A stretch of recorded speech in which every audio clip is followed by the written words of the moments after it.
that if the Seahawks aren't going to be very good, they should be very entertaining.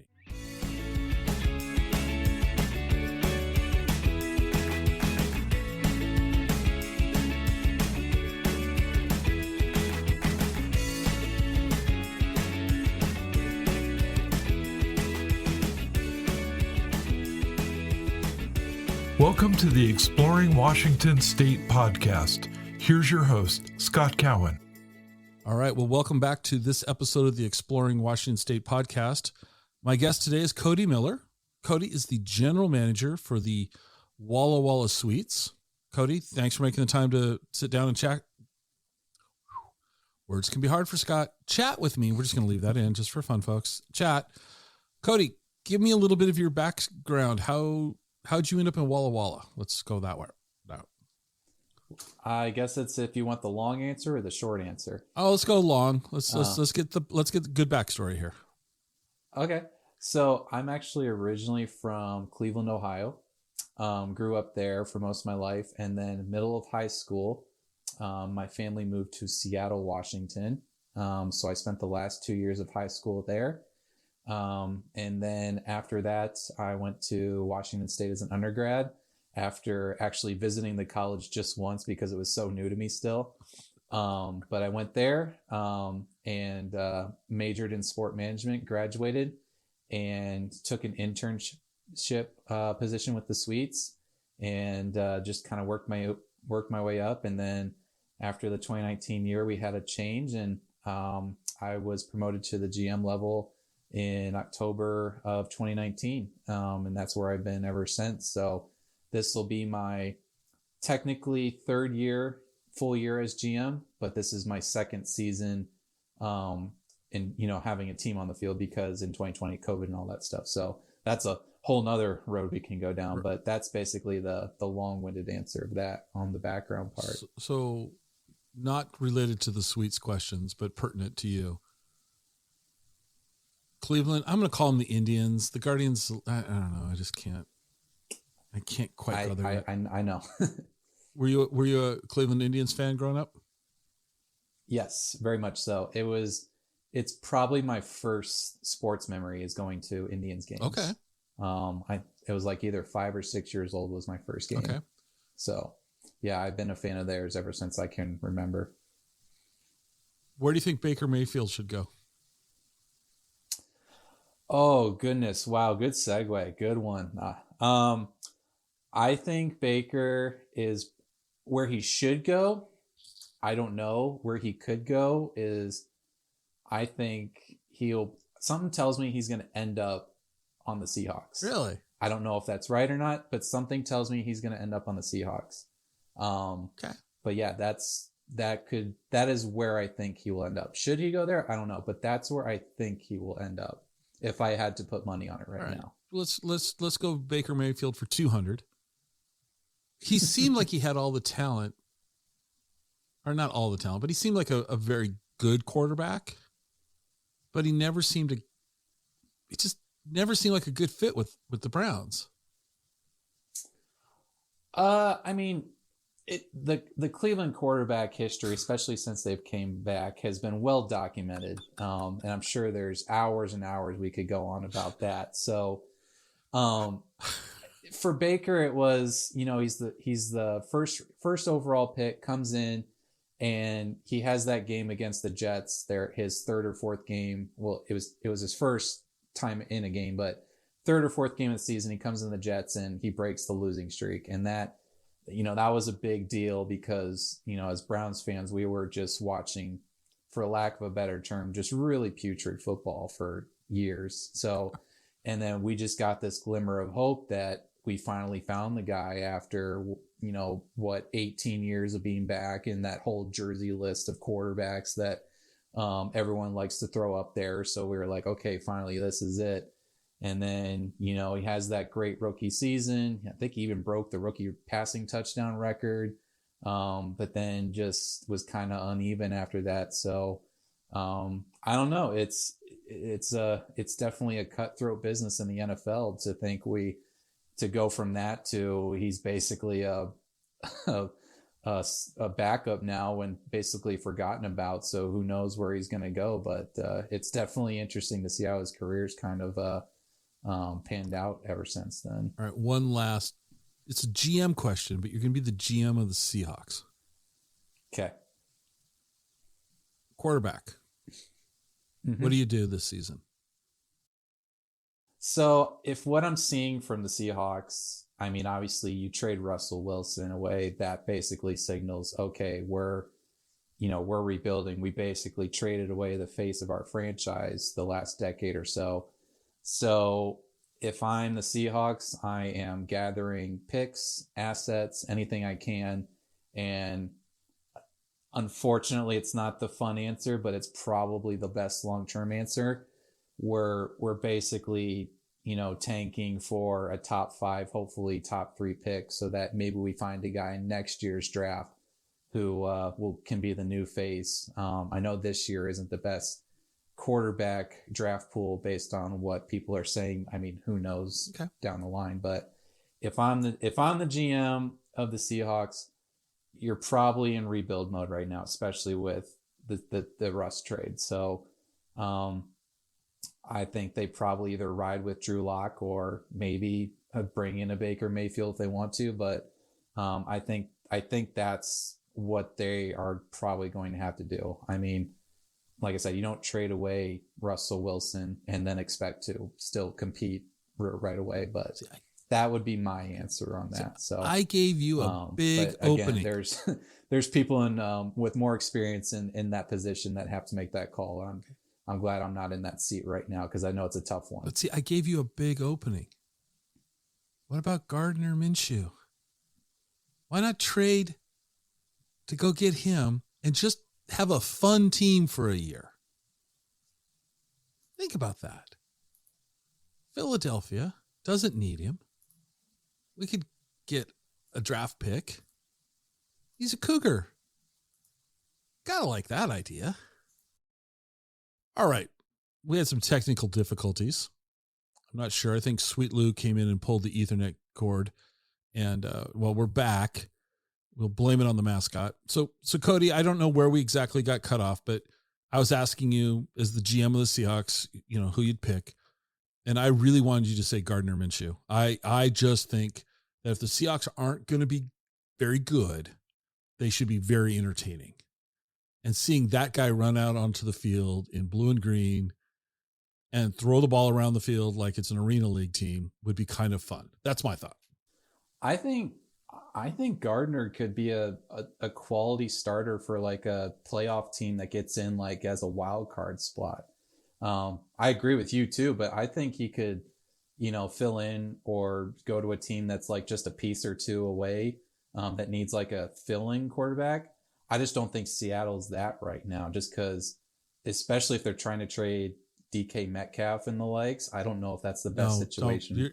You and I are done talking. If you're gonna spout rumors and innuendo, we're done. Okay, that would break my heart. I'm just following the Twitterverse, man. That's what the Twitterverse says.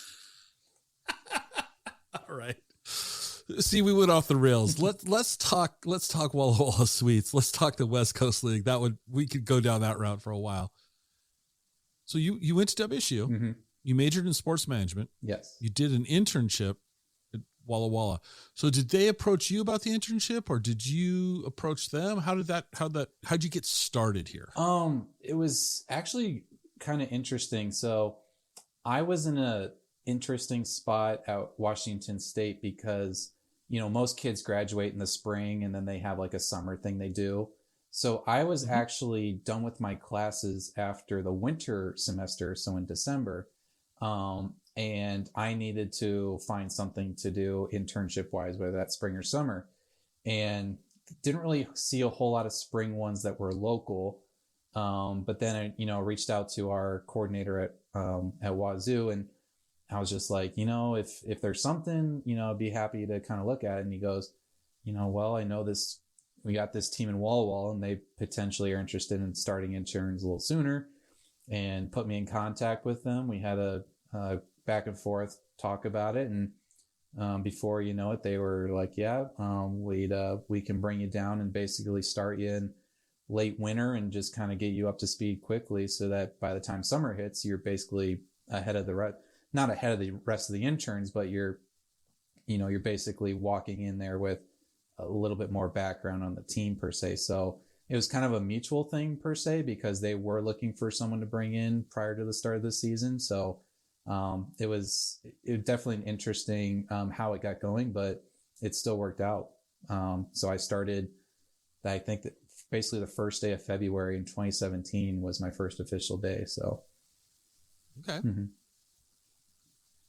What's the most interesting job they've had you do? Well, I always tell everyone that I've basically done everything except be the mascot. And that's because I'm too tall for the mascot suit. So, yeah, Sweet Lou's not a tall onion. So, I get to play that card whenever we're in a pinch for a mascot. I can't do it. I'm just too tall. But most interesting job, I mean, it's, working in sports, you basically do everything and anything. So, I mean, I don't mind doing anything, like, whether it's selling tickets at the front, or if I'm carrying someone's beer to someone's seat, or if I'm doing something at a community event, or if we're, doing something with the players at a camp or something. So, I guess it doesn't directly answer your question, but it's basically like I've basically done everything under the sun as it relates to sports, in wearing a bunch of hats per se, I guess, except the mascot one, obviously.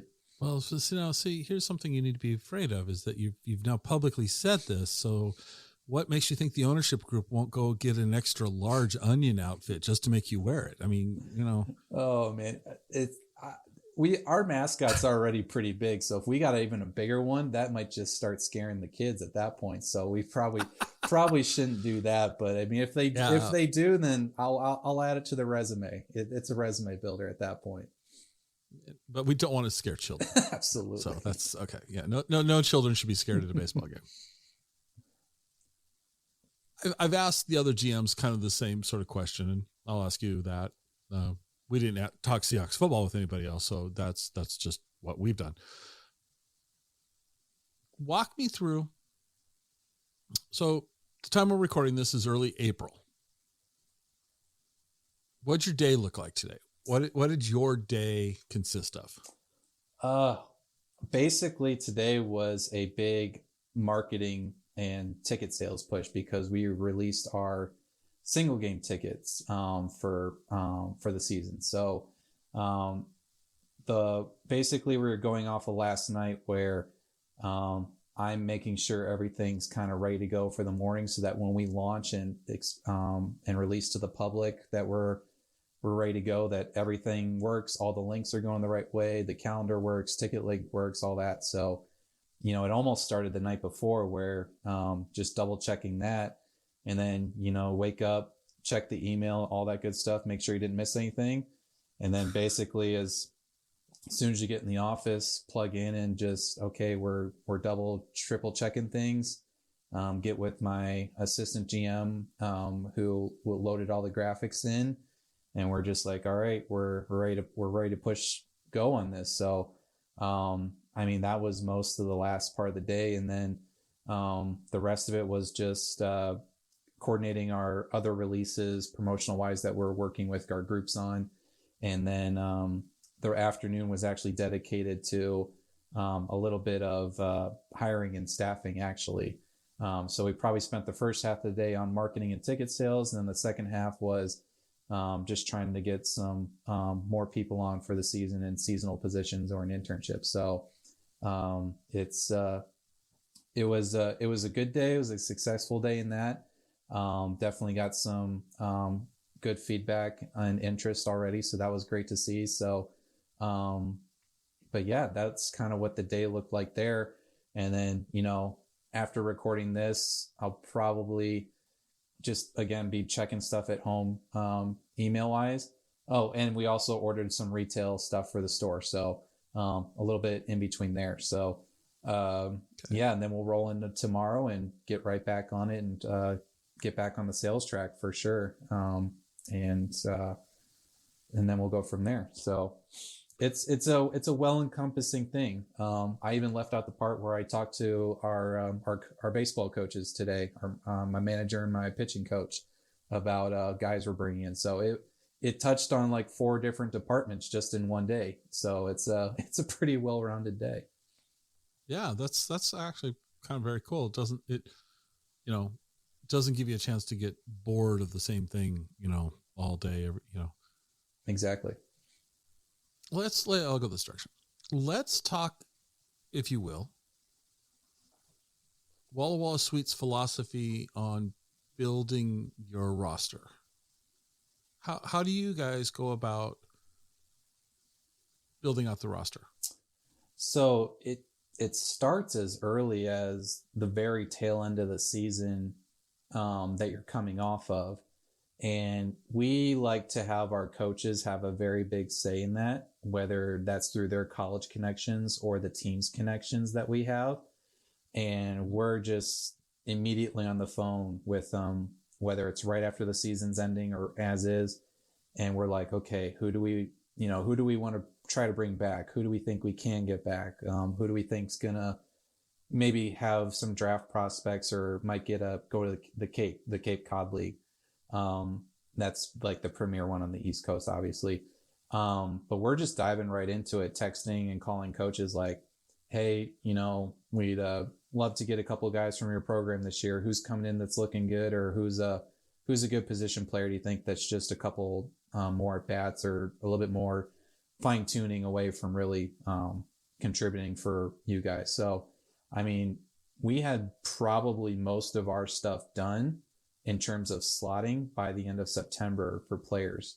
And wow. Okay. Yeah. And obviously that changes throughout the season. Guys get hurt or, they might get that Cape Cod offer, which, it's the Cape Cod. We're not going to say no to that for the player.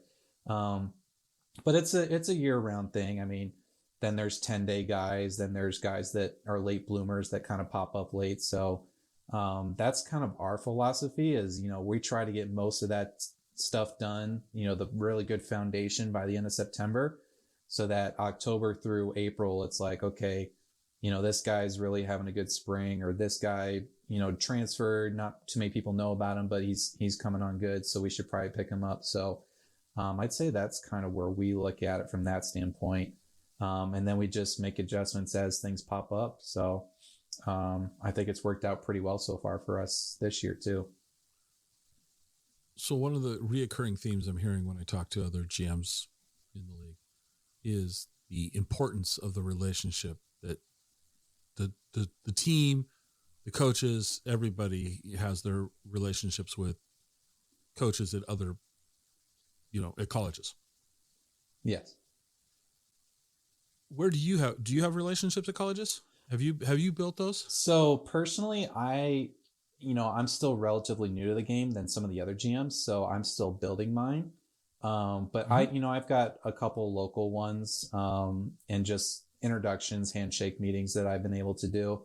But the team, which is one of the good things, about starting in this position, the team has been able to build up, relationship with colleges and college coaches that, it makes it a little easier to text as someone new coming on and saying, hey, it's Cody with the Sweets baseball team. And that's basically all I need is, hey, I'm with the Sweets.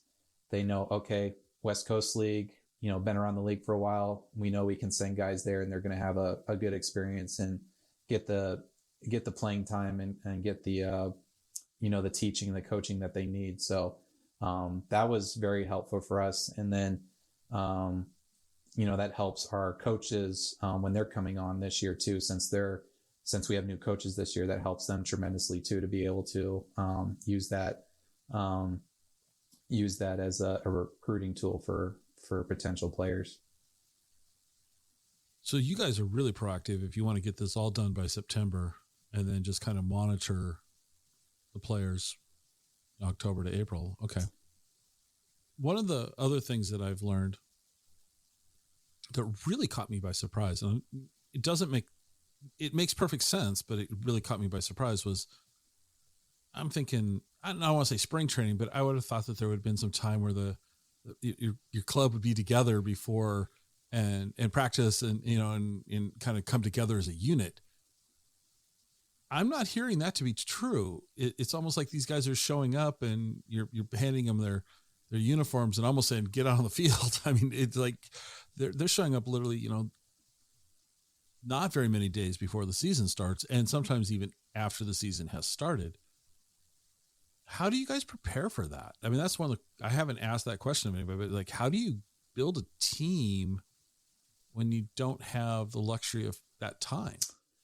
I mean, the way you put it, honestly, is kind of how it goes. And that's, for a lack of a better, term, that's basically summer ball at this point. Is, these guys they're not all finishing at the same time in their respective colleges. So they can't get here and, we can't set like a set time, like spring training per se, where it's like, all right, pitchers and catchers report this day and then position guys, come in. This is, hey, semester ended, we didn't make playoffs, we're going to be there about 3 or 4 days for our first game.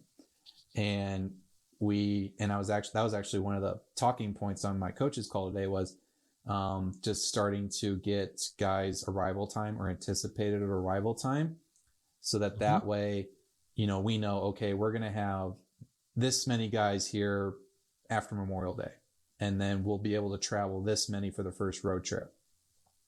And then that way we can be like, okay, we know that we're going to be picking up guys once playoffs are over, College World Series, and all that stuff. And then we also have to worry about kids on quarter systems who are still in school.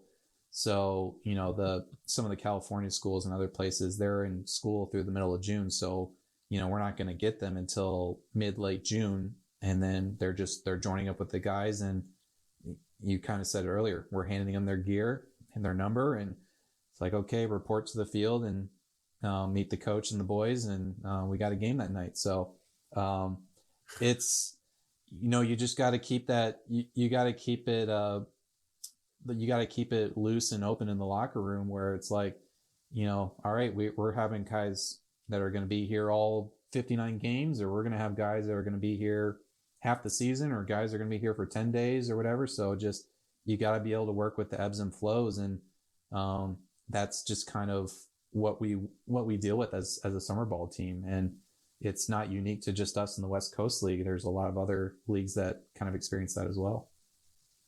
I don't know you're going to know the answer off the top of your head. How many players suited up for the Sweets last year? In total? Oh, probably we had, I'd say the final number was somewhere between 36 and 38 players. That's not as bad as I thought it was, or as many as I thought it was. Well, and that's another part that varies. Like we usually keep a number around or below that area, and then there's other teams that'll keep a higher number. So like, and that was actually kind of high for us because we experienced a lot of injuries last year, and all at once too. So, I would probably say 35, 36, 38 guys. So, in total, probably suited up for us at some point. How many players from the Sweets over the years have made it to the show? I think we're up to 4 now. So Matt Hall was our first one. He was a left-hander for us in 2013, left-handed pitcher. And he was drafted by the Detroit Tigers. And then he made the show, I want to say it was September 2018. He got the call up.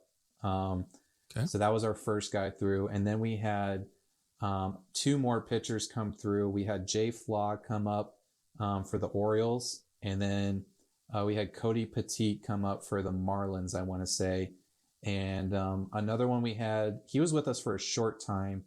But we had someone come up with the Astros, and it's killing me right now because his name is escaping me. But he was like a DH for them. And I think he was with them for 2020 and 2021, and he might be with them still. I'll probably think of it somewhere later on in the show, but yeah, just blurt it out in the middle of a sentence. Just blurt it out. That's right. Okay. We've had about 4 guys, and we have a lot of guys in double and AAA. We've also had a lot of recent high draft picks. We actually had, I'm going to forget his name too, but he was a UCLA product. on our 2017 team that was drafted in the first round in 2021 by the Milwaukee Brewers. And he's a outfielder for them. And Garrett Mitchell, that's who it is. He was the first round pick of the Brewers. So we expect probably, if his career takes the trajectory we think and it should, we might be hearing his name in 2 to 4 years or so. So we'll see how that goes. But with us being in the league now for 11, 12 years, we're probably going to see more guys start coming up just on the amount of guys that have come through here alone. Okay. So the team's, so one of the questions I always ask is, so how long's the team been around? So you said 11 or 12 years. So basically what, 2012, 2010? Yeah. 2009, the team was founded, and 2010 was the first season. And we've played every season in the West Coast League since then, except for the COVID year. Right. The ballpark. Let's talk about the ballpark. Mm-hmm. I have not seen the ballpark. What's a defining characteristic of this park? The defining characteristic is it is a or a multi-purpose field. It is also used as a football field in the fall for high school, local high school, Walla Walla High School. So it has it has a deeper than normal center field. I want to say just right of center field, it's probably about 415 in terms of to hit it out there. So that's probably the defining feature. Is it's a dual purpose field, but it's still pretty well-rounded baseball field. It's all grass. And it gets, basically as soon as our season's done, it starts getting prepared for football, because it's like 3 weeks until they kick off. So, so I'd say that's probably the most defining one. And about how many people will the stadium hold when it's configured for baseball? It can hold about 2,200 people before we're doing standing room. So yeah, that's probably what I would call max capacity before standing room. And what's a good night? What do you guys average on a good night?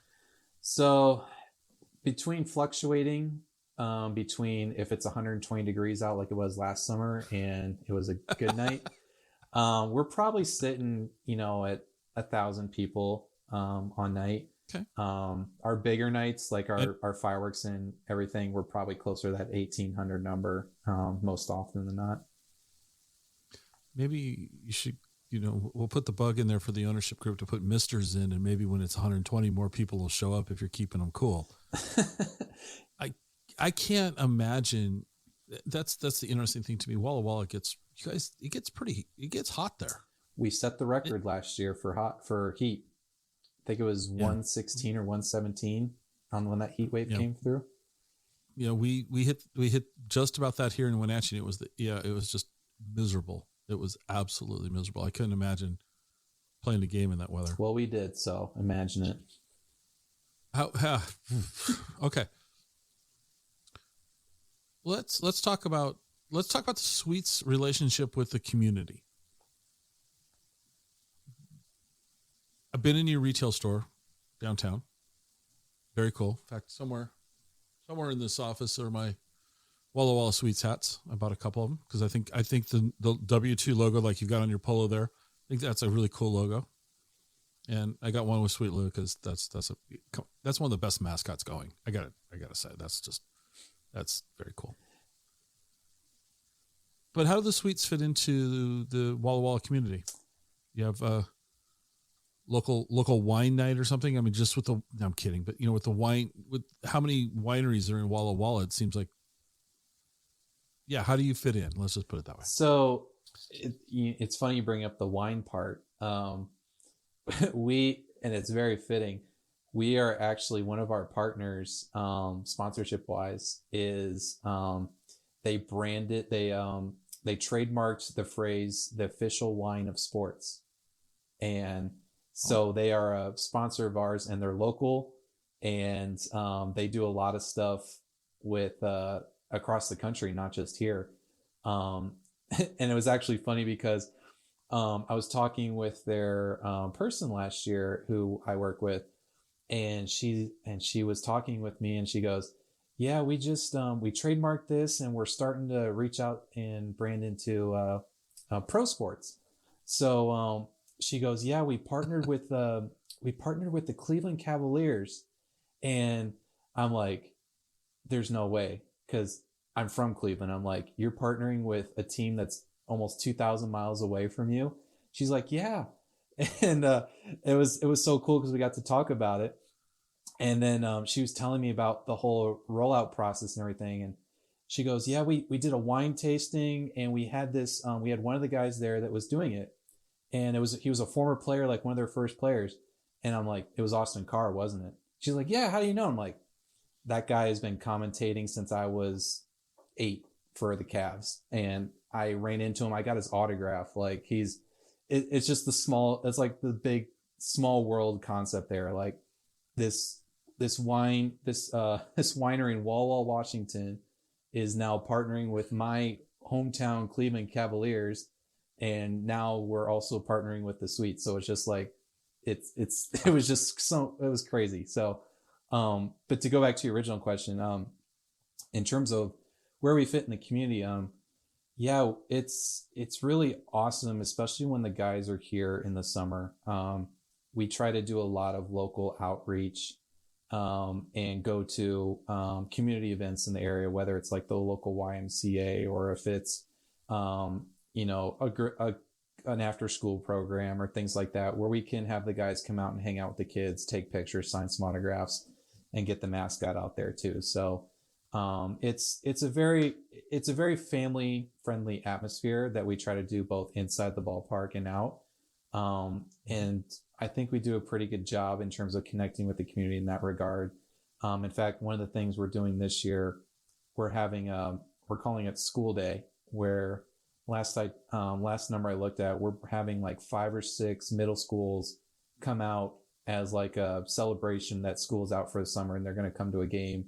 And it's going to be like a morning game, so they can all make sure they're there during the school hours. So just stuff like that where we can be involved in, and just have the kids involved and be in the community like that. So it's a pretty cool atmosphere once the summer hits and we can do stuff like that.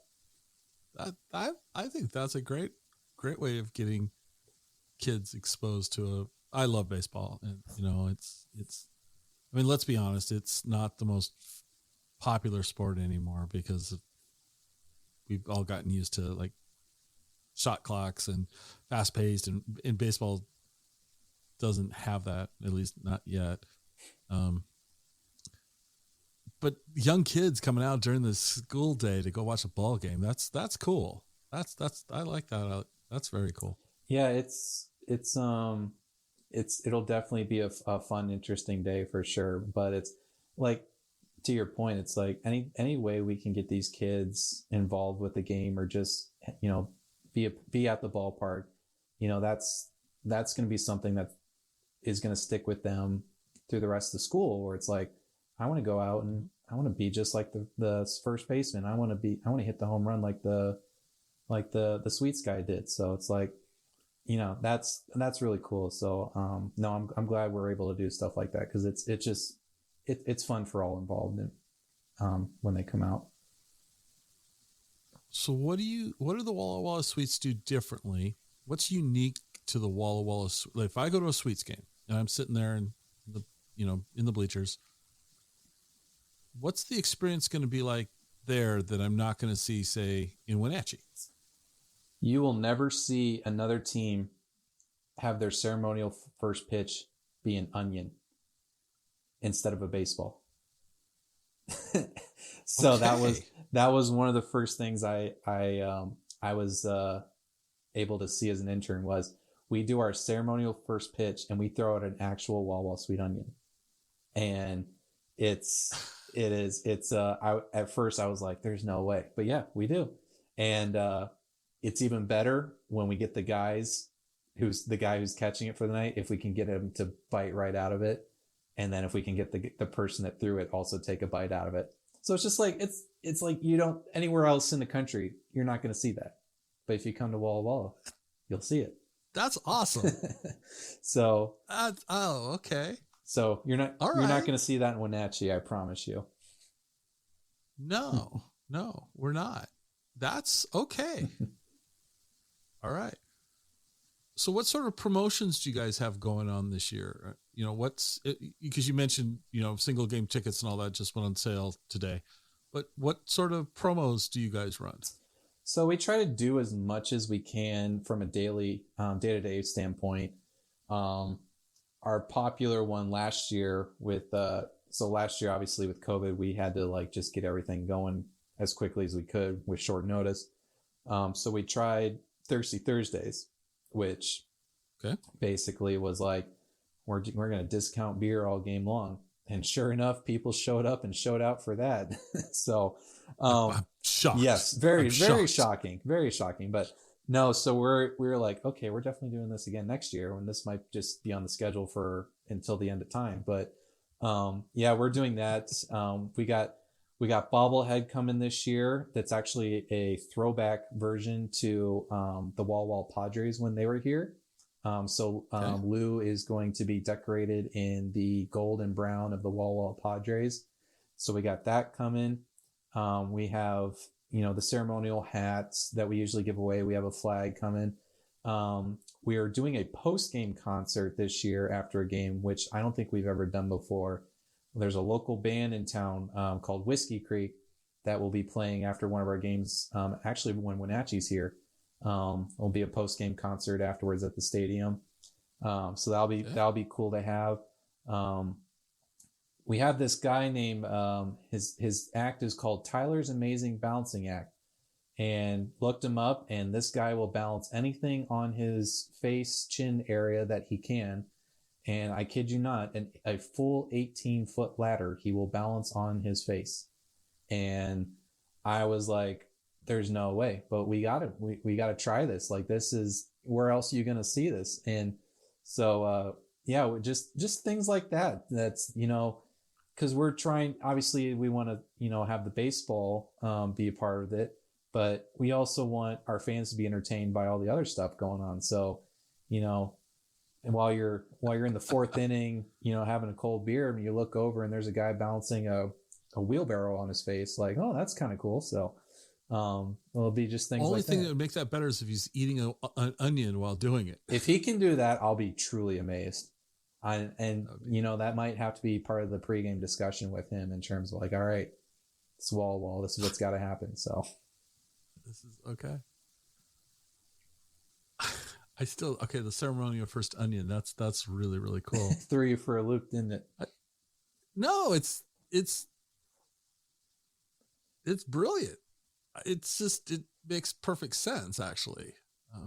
It's very interesting. It's like I said, when I first got here and was an intern, I'm like, we're not really throwing an onion, are we? And it's like, nope, sure enough, we're throwing an onion. So throwing an onion. It's always great. I'm surprised you guys don't. It's always great when they miss the plate and they skip it in there, and then they're all the outer part just goes flying. So now we're picking up the onion peels. So you got an onion cleanup crew exactly coming out. Oh my gosh. Oh, that's okay. I don't know. I think you broke me on that one. I just that's awesome. I asked this question to everybody, and I'll be honest with you, I'm a little, I don't want to say disappointed, but surprised. See if you disappoint me or surprise me. Oh, big shoes. Who is the Walla Walla Sweets natural rivalry? Who do you guys feel like you have a rivalry with? The Yakima Valley Pippins, without a doubt. Okay, so you answered that more emphatically than anybody. Everyone else is just being really not polite. I'm kidding here too, but and I know the league is massively cooperative. You guys all work together. You're very competitive on the field, but you're very collaborative as a league.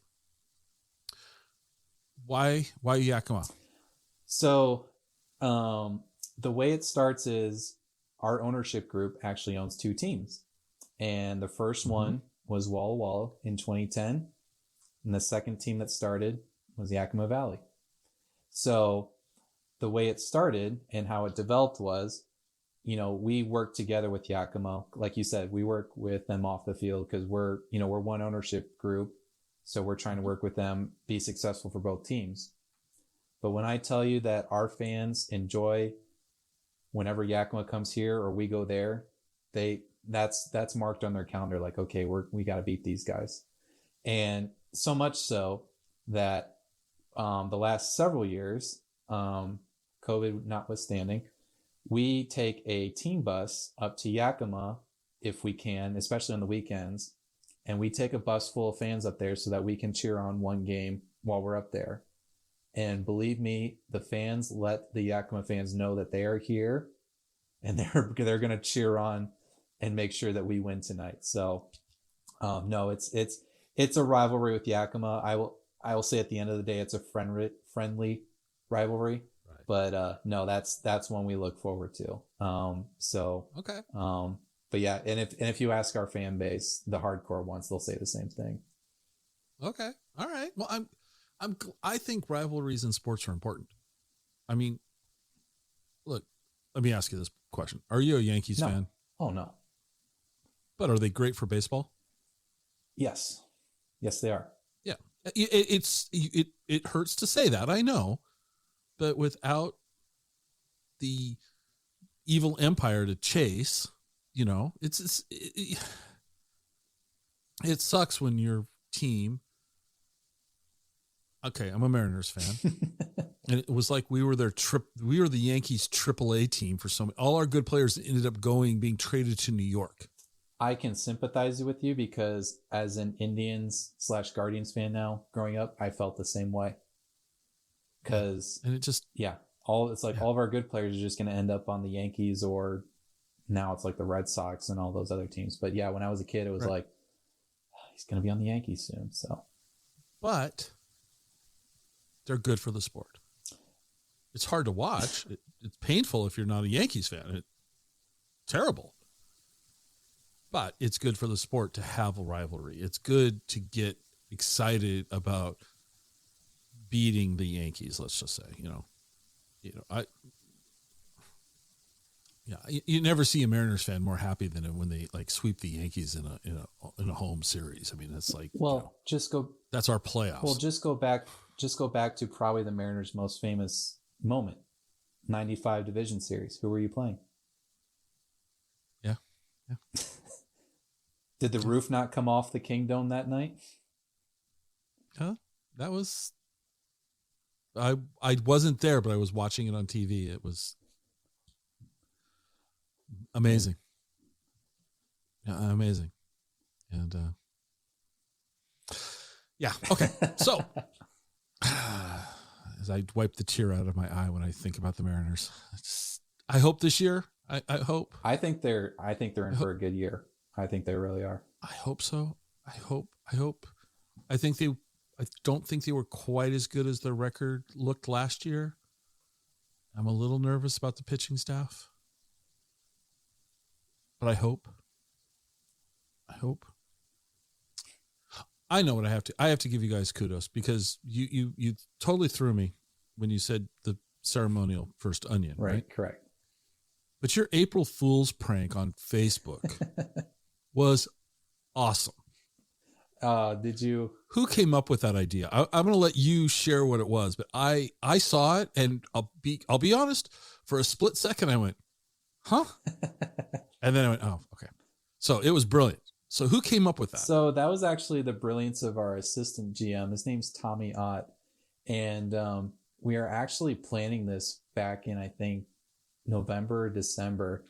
Because we kind of etch out what our off season, social media posts might look like in terms of like content wise, so April Fool's Day is one of them.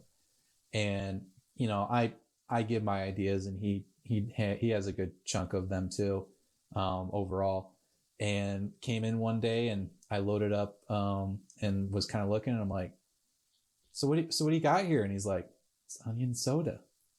We're going to say onion soda on April Fool's. So sure enough, last Friday, we put out the little video and I'll be honest. I was surprised people actually were like, "Oh, I want to try this, or I want to get this." And I was like, "Oh, I don't know if I want to go that far." But no, it was pretty great. So, and what made it cool was the video looked totally legit too. It was just like, yeah, this is definitely happening. So who did the video? He did. We basically were able to find something that basically just took our logo and slapped it on there, on like a pre-edited commercial, basically, and just was like, it just put our logo right on there, and then we just typed out the rest. So yeah, it was pretty cool. So it was very, but like, you went to high school in Seattle, so do you remember Jones Soda? Oh, I don't.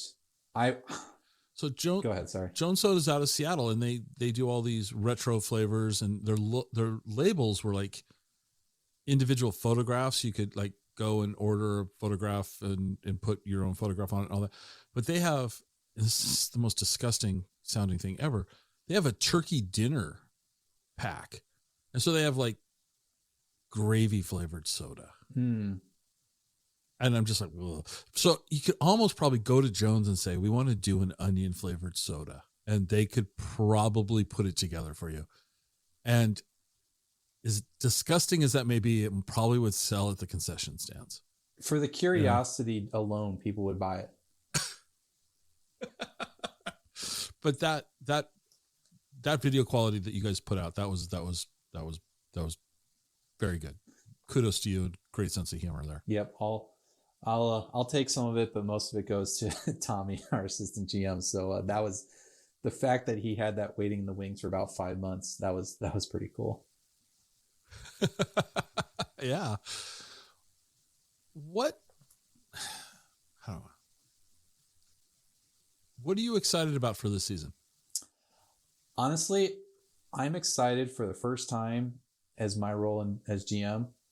We got to plan a full season without having to worry about COVID restrictions. Okay. Because when I first took the job, it was in 2019 in the fall. And I did, we had about 4 months of, real work. And then we all know what happened in March, February 2020. Basically, the whole world shut down. So we didn't get to play baseball in 2020 because of all the stuff going on.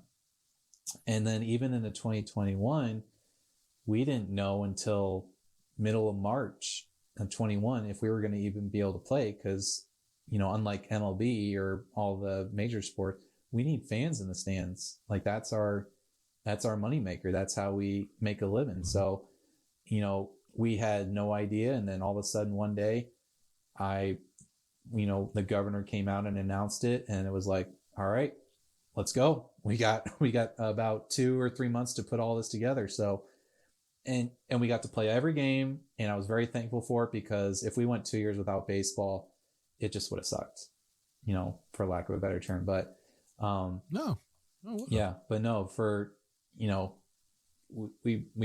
we were throwing promotions together like the week before. It's like, well, what do you think about this? And it's like, okay, yeah, let's, whatever. So, but no, we truly had a full off season to prepare and plan and be able to do that. So it's the first time in 3 years we've been able to do that, which is kind of crazy to think, but honestly, that's what I'm most excited about. Cause now we can truly put on the show that we're used to trying to put on. So, I'm very much looking forward to that and, just being able not to worry about all that other stuff. Okay. You still got the first pitch onion on your mind, don't you? I do. I really do. Yes, I really do. That's I want to talk to the person who came up with that. You're gonna come down to the stadium and watch it or try to throw one out yourself? I don't think I want to throw one out, but I think because I don't want to be the guy that skips it into the plate and you guys have to clean it up, or worse, throw it over the catcher's head and hit the net. That'd be me. I hope Todd will cut this out. I got to remind him to cut because I'm just like blah blah blah. Who has been who's been the biggest character of a player in your experience with the team? Have you had any of those really, those characters? A lot of baseball players in general are just characters if you get to know them and be around them every day. It's a great group of guys every year in and year out. And they just, some of the things they do and they come up with, especially in the dugout chatter, it's just like, how do you even think of that? Like, like just some of the, and I'm sure you've been around the game long enough. You hear the chirps and everything from the crowd or everything. But man, some of these things they come up with, it's like, you can't help but just go around the corner and just laugh because it's like, it's hilarious. Biggest character probably, we had a kid, he was on 2 teams. He was on 2019, 21. His name is Mason Kokodinsky. He's a pitcher at LMU right now. And great kid, honestly, great kid. And he came to us in 2019. He was an incoming freshman at LMU. So he was just graduating high school. And he's big dude. He's like 6'4", 6'5", probably. And he's built. Mm-hmm. And he was like the biggest kid you ever met. It was just like, he was truly playing the kid's game and he was loving every minute of it. And it was just, he probably had the best dance moves on the team, if I had to guess, just based on what I saw. There's a video out there somewhere of a rain delay in Bellingham in 2019, I believe, where he is doing some dancing behind home plate while we're waiting it out. But yeah, that was probably my biggest character. And I loved having him on the team the last 2 years. I think the kid's going to be a stud when all things said and done. But no, he's just so hilarious. Like, and it's just, yeah, great kid overall. But that would probably be my vote. And I'm sure there's probably more as we go down the line. But in my 5 years, but that's just one that sticks out with you. The last couple of years for sure. Yeah. Okay. Well, let's wrap this up. But so we're going to transition this back a little bit about you. So when you're not the general manager, what do you like to do for fun and entertainment in Walla Walla? I like wine, so I'm in the right spot for that. Name drop a winery. Well, there's over 100 and either 100 or 120 tasting rooms. So I got to drop. Yeah. Well, sorry, go ahead. Have you been to them all yet? Not even close. Not even close. I got a name drop, Knocking Point. They're a great partner of ours. Those are the official Wine of Sports ones. So they've been great. So that's probably my favorite one as of right now. We have a lot of great ones. I mean, there's Conto Cellar downtown. I mean, I could go on and on, honestly. So, the fact is you can go to any restaurant in town and get any of them too, which is great because they're in most of the local restaurants and that's even better. But yeah, I mean, I'm a big sports fan, so I enjoy watching sports and going to them. It's almost been like a tradition the last 4 or 5 years where after the season's over, we'll get a couple of people to go, together and we'll go up to Tri-Cities Dust Devils. It's just an hour up the road and they're the single A of the Angels now, I believe. And that's kind of like all right, I want to sit down and watch one of these instead of walking around the stadium the whole time and making sure everything's not on fire. So, I like doing that. But yeah, a lot of local restaurants and places to kind of go around. Always make it a point to go to one Wazoo football game during the year. Usually get my dad to come out for that weekend to come out, so that's good. Before it got too hectic, I really like to travel to other states, and now that things are opening back up, getting back to other countries. When I was in college, I was able to go to several different countries in the Far East, and I really enjoyed my time there. Okay. So now I'm going to try to go to a couple of European countries if I can. I know that usually does a little bit more in the off season per se also, but also a big food connoisseur, always trying different trying different foods, different cultures in that regard. Just to say I've tried it, I might not necessarily like it, but always trying to try some new stuff. So, and it's always a good conversation piece when I can tell people I've tried live squid before and then show them the video of it, because they always freak out and it's like, you don't know what you're missing. So. Okay. See, exactly. Have you ever tried Yeah. Have you ever tried durian? I think I have.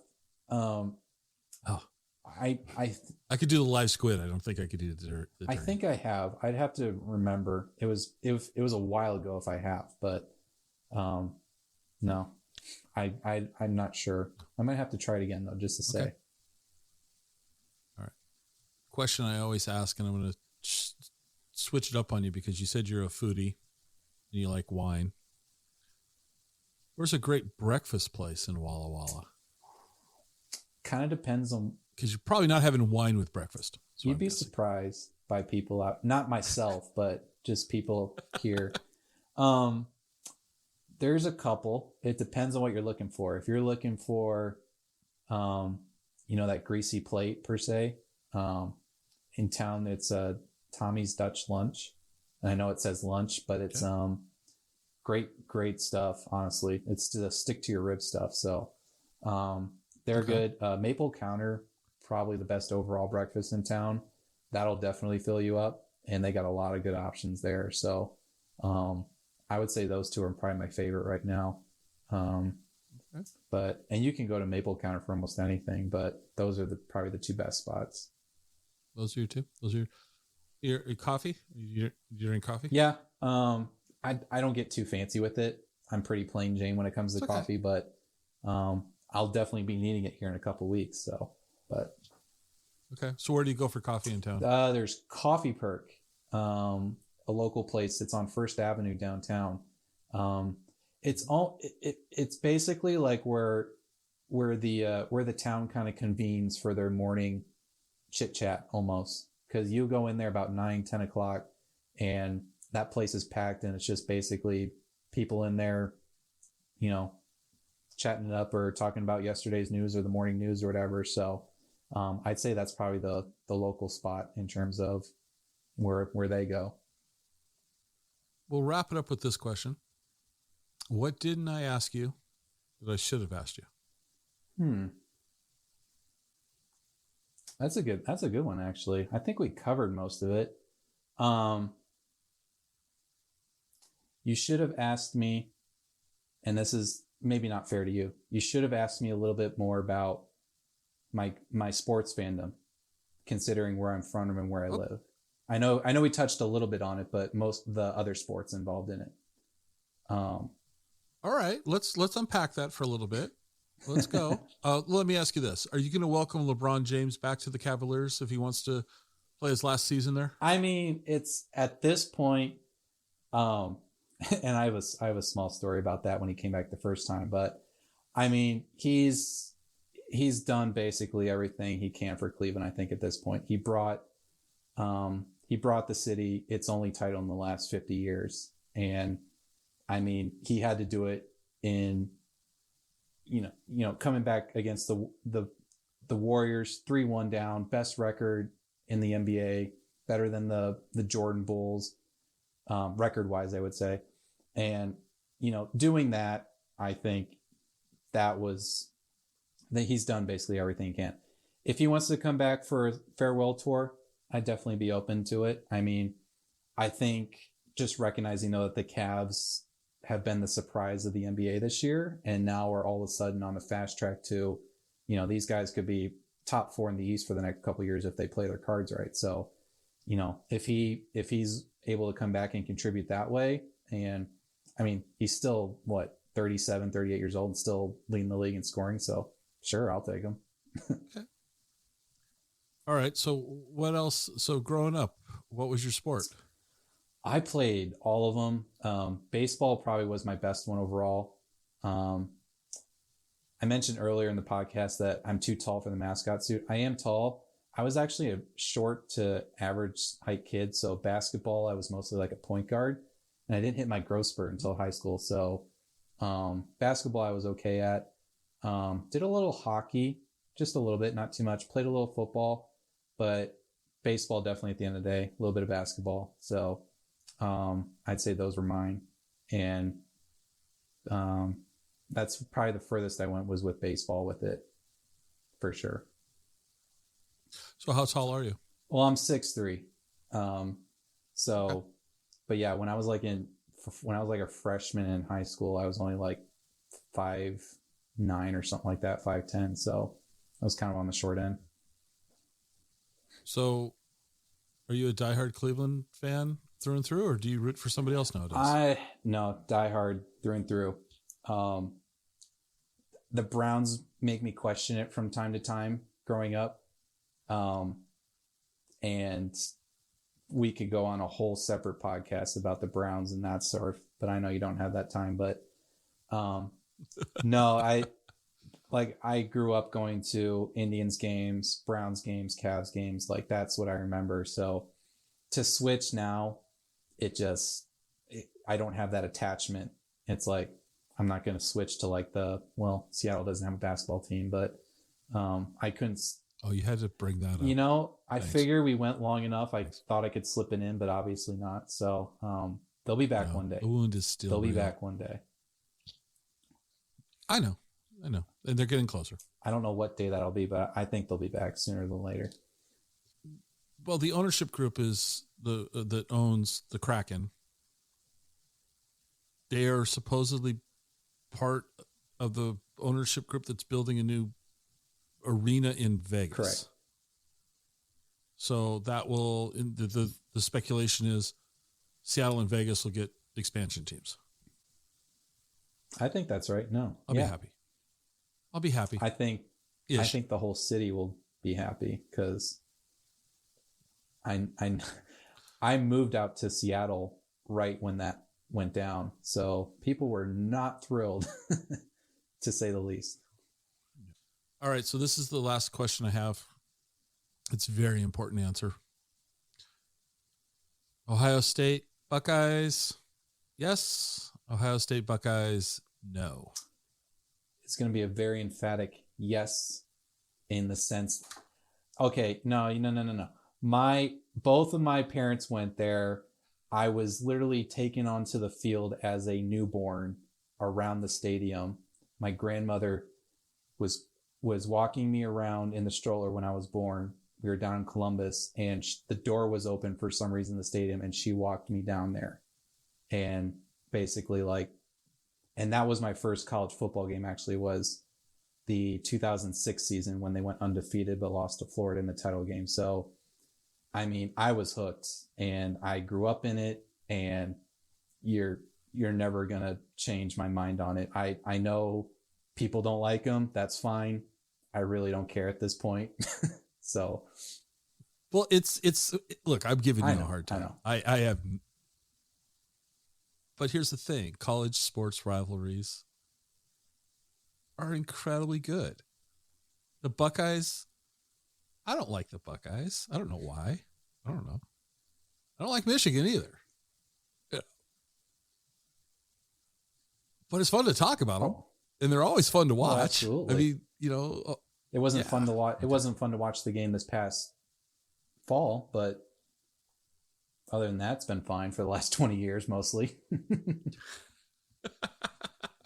We'll get him back this fall. We'll get him back. Well, Cody, thank you for taking the time to sit down, go through this with our technical challenges, have fun, So this conversation has two things in it that I've never talked about before. Ceremonial first pitch onion and eating live squid. I mean, you couldn't script that. I would never have guessed, in a million years that the GM of the Walla Walla Sweets is going to talk about eating live squid. But what possessed you to do that? I was studying abroad in South Korea during my last couple of years at Washington State, and we went out to a restaurant one night, and basically that's part of their whole. I actually have a picture and a video on my phone because they have the tanks outside, and they would fish them out, and it's basically like that was like your appetizer, or like the meal before the meal per se. But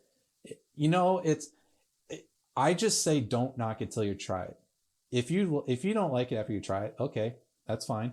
But imagine, this will be a little hard to describe. Plus, it would be disrespectful to not do it. Especially one of our teachers was a Korean national, so it was like you had to do it, and I was all for it, honestly, because it's like, sure, why not? When in Rome, right? But it was like, I'm trying to describe the texture. Definitely slimy outside, but it had a somewhat of a bite to it on the inside. So it was just like, I can't think of the right one. It'd be like imagine if like you put a gummy worm in the freezer and let it get hard in the middle just for a little bit and then take it out and eat that. Imagine that, but with no artificial flavoring, and it's just slimy. And then you coat it with soy sauce to make sure that you get some flavor on there. And I can tell by your reaction that you are not impressed by my description of it. So, I'm not sure how you got a gummy worm to equate to a live squid, but I got to give you credit. I mean, I'm just like, wow. I would look, like you said, it would have been disrespectful, and I would have tried it. Did you like it? I did. If you put enough soy sauce on it, yeah, it's good. Would I order it as a full meal? Probably not. I'd probably have a small little part off to the side and eat it.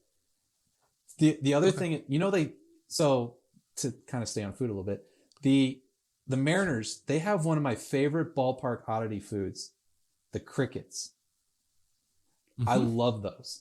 And people look at me like, and it's like, what are you crazy? And I'm like, no, it's good protein, and they douse it with so much chili lime sauce that you can't even think that you don't even know you're eating a cricket. So, but no, that's delicious.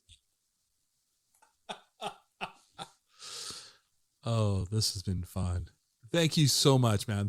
We could go on and on, but let's you and I are going to have to go. I'm coming to Walla Walla. We're going to go talk about food. This will be, I'll have a good time. I'm all for it. You're welcome anytime. We'll get you that onion too. Yeah. I mean, okay, I'll do it. You gonna come down? If yeah, I'll tell you after we're done. So, thanks, Cody. I wish the Sweets a successful season. Unless they're playing Wenatchee, I got to root for Wenatchee this year. I've got to, but no, and good luck against Yakima. I can root for you guys against Yakima. How's that? Now I'm going to be talking to their GM next, and I might have to, you might listen to that one and go, well, he just said he's going to root for. No, but no, thank you so much. And you and I are going to. Sounds good. Thank you so much for having me.